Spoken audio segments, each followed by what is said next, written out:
You were never one of us. The words sliced through the air like a knife. Ivy didn't flinch. Across the table, her father's eyes were cold, hollow, like he was staring through her, not at her. Beside him, Vanessa folded her arms, lips curled into a quiet, vicious smirk. A name doesn't make you family, she said. You're a mistake. We just kept you out of pity. Ivy exhaled slowly, steady as steel. What if tomorrow changes everything? Douglas scoffed. Nothing ever will.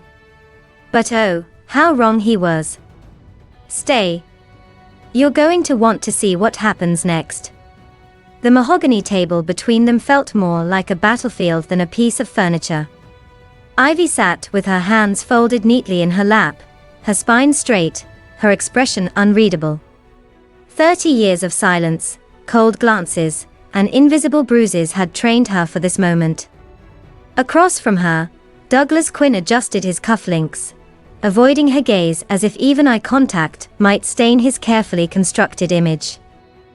His salt and pepper hair was slicked back, the same way he'd always slicked over inconvenient truths. Vanessa Quinn didn't bother hiding her distaste. Her crimson nails tapped against her wine glass in steady, rhythmic judgment. Her eyes, icy, calculating, met Ivy's with a familiar chill. You're not my daughter, Douglas said flatly, like reading a weather report. We only kept you because my mother begged us to. Nothing more. The words landed without ceremony, but the silence that followed buzzed like static in Ivy's ears. Vanessa leaned in, her voice as smooth and sharp as broken glass. A title doesn't erase origin. Legacy isn't built on mistakes, it survives despite them. And you, she smiled without warmth, you are nothing but a mistake we were forced to tolerate. Ivy didn't blink. She didn't cry. She had stopped expecting warmth from these people a long time ago. What she hadn't stopped doing was listening and remembering. She drew a breath, steady and controlled. So, tell me. Her voice was quiet, but carried a weight that silenced even the tapping nails. Will tomorrow change anything? Douglas laughed, dry and dismissive. No. Nothing will ever change. The clock on the wall ticked once. Ivy's lips curled into the slightest, almost imperceptible smile. Not of joy, but of knowing. We'll see about that. The memory returned like a tide, slow, heavy, inevitable. 19-year-old Ivy stood alone in the cold, sterile courtroom. Her hands trembled slightly as she gripped the edge of the witness stand, but her voice didn't waver. My grandmother didn't falsify those documents. She didn't exploit anyone. She tried to protect the company from greed. The judge raised an eyebrow. And where is the rest of your family? A pause. They didn't come, Ivy said softly. They said it wasn't worth their time. In the back of the room, one of the reporters smirked. Ivy didn't care. Her eyes were focused, locked on the truth she refused to let drown in silence. She remembered how Edith had looked the day the accusations began, small, frail, but fierce in spirit. And how everyone else had vanished the moment things got inconvenient. Everyone. Except her. Weeks later, in the sterile hush of a hospital room, Edith Quinn lay pale and thin beneath a white blanket. Tubes whispered against machines. Ivy sat by her bedside, her fingers gently wrapped around the older woman's bony hand. Why did you do it? Ivy whispered. Why fight for me when they all turned their backs? Edith's eyes fluttered open. Even in weakness, there was steel in her gaze. You don't need shed blood to be family, she rasped. I saw your heart, Ivy. I saw how you never asked for anything, and still gave everything. She reached up slowly, brushing a tear from Ivy's cheek with surprising strength. I chose you. That matters more than anything they'll ever understand. Those were her words. And they became Ivy's anchor. By 20, Ivy was living in a Showbox apartment above a laundromat. By 21, she was shelving books at McAllister's rare use during the day, and consulting anonymously for rising startups at night through encrypted channels and ghost accounts. Clients never knew her face. Only her mind. She learned to code in the quiet. Negotiated like a shark in the dark. Failure wasn't an option, it was just another excuse the Quinns would use to dismiss her. By 26, she had built a quiet empire under a name no one could trace. But still, she said nothing. Still, she watched from the shadows. Still, she waited for the day they'd be forced to see her. And that day was coming. The room reeked of wealth and resentment. Dark walnut shelves lined with legal volumes loomed around them, but it wasn't the walls that pressed in. It was the presence of the Quinn family, dressed in mourning black like a theater act. Velvet dresses, designer watches, crocodile tears. And then, there was Ivy. Black slacks. Plain blouse. No jewelry. No mask. Just her. She stepped inside without a word, her heels silent against the marble floor. Every head turned. Some in confusion. Others in poorly veiled disdain. Vanessa's whisper cut the air like a dagger. She actually showed up. Douglas didn't look at Ivy. Not really. He stared past her, like she was still 17 and easily ignored. But then Martin Caldwell cleared his throat.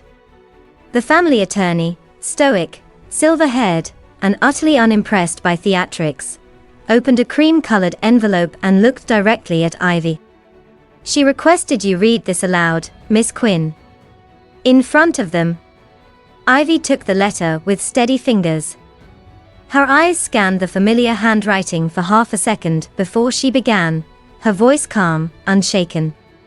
To my Ivy. The room stilled. You are the only one who stood by me when I was at my weakest. When they left, you stayed. When they whispered, you spoke. They will never understand your worth, because they were never willing to see it. Ivy's throat tightened, but her voice held. I leave everything to you, not out of obligation, but out of love. Love that you gave without expecting anything in return. And now, it's yours. Gasps rippled through the room like a storm breaking the surface. Martin nodded, lifting the official documents. Per the will of Edith Quinn, dated and notarized, all assets are transferred in full to Ivy Quinn. This includes Quinn Publishing, real estate holdings in Aspen, Napa, and Maine, full stock portfolio, and liquid assets totaling, he glanced down, $13 million. Silence. Then, crack.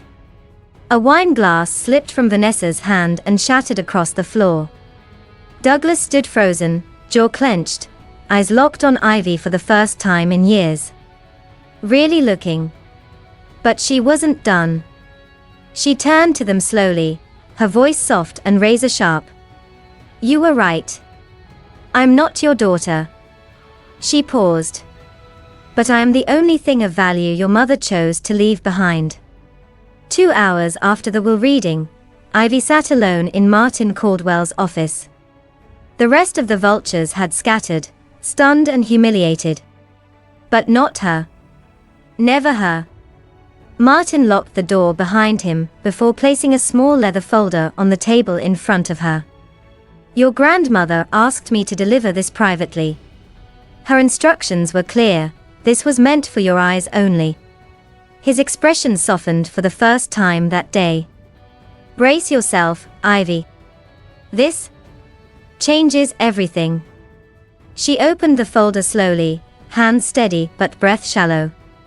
A letter lay atop the stack, aged, handwritten, familiar. She unfolded it with care. My dearest Ivy, it began. I've carried this truth for too long. You deserve more than silence. You were born from a mistake, Douglas's mistake. He betrayed Vanessa. Your mother was young, frightened, and left you behind the day you were born. I couldn't let them erase you like that. I couldn't let them pretend you were disposable. So I took you in. I gave you the Quinn name. Not to hide who you were, but to give you the right to one day claim who you are. Tears welled in Ivy's eyes, but she didn't let them fall. Not yet. Beneath the letter, a birth certificate. Her name scrawled in ink, but next to it, the line under father, Douglas Elijah Quinn. Then, legal adoption papers. Filed, signed, and sealed in Edith's steady hand. And finally, the DNA report. Cold. Scientific. Undeniable. 99.99% probability, biological match. Douglas E. Quinn. Ivy pressed her fingers against the page, her jaw tight. So this was it. She had always been the outsider. The mistake. The burden they were forced to carry. But the truth said otherwise. She wasn't just the heir. She was the rightful daughter. The silence in the office seemed to bend under the weight of that revelation. Martin cleared his throat softly. What will you do with this? Ivy folded the documents with precision, sliding them back into the folder like blades into a sheath. I'll let them sit with what they've done first. Her voice was quiet, almost gentle. Then her eyes hardened. Then I'll remind them exactly who I am. The new headquarters of Quinn Publishing was a statement in itself, glass, steel, and light.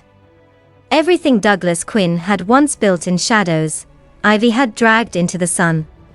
On the top floor, behind a matte black desk embossed with her initials, Ivy waited. The door opened. Douglas entered first, older than he'd looked just days ago. Behind him, Vanessa followed in all black again, this time, without an audience to impress. Her eyes scanned the office like it offended her. Neither Saturday. Ivy gestured toward the two leather chairs across from her. Sit. They hesitated. Then Saturday. Without a word, Ivy opened the leather folder and laid it on the table. One page at a time, birth certificate, adoption documents, DNA results. She spread the truth like evidence in a trial neither of them could escape. Douglas stared at the papers, his face draining of color. This? If this gets out, my reputation, everything I've built, will crumble. Ivy finished, her voice calm, but laced with ice. Not because of me, but because you built it on denial. Douglas opened his mouth, but she didn't stop. You left a newborn child behind, because she was inconvenient. Then you spent 30 years pretending I didn't exist. That's not legacy, Douglas.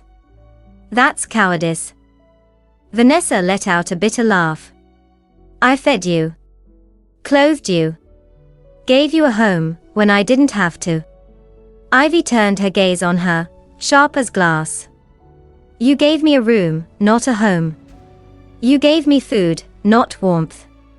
You raised me like a shadow, just close enough to remind me I'd never be part of the light. Vanessa's mouth tightened. Ivy leaned forward, her tone dropping low. You didn't raise me out of kindness. You kept me around to make sure I never forgot I didn't belong. Douglas tried to speak, but the words wouldn't come. So Ivy stood. Slowly. Deliberately. You made me a secret. A stain.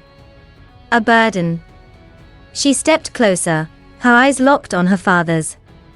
But the irony is, I'm the only thing with your name on it that's worth remembering. Neither of them responded. There was nothing left to say. The silence stretched, suffocating, final. Then Ivy returned to her seat, picked up the folder, and closed it with a quiet snap. You can go now. They stood.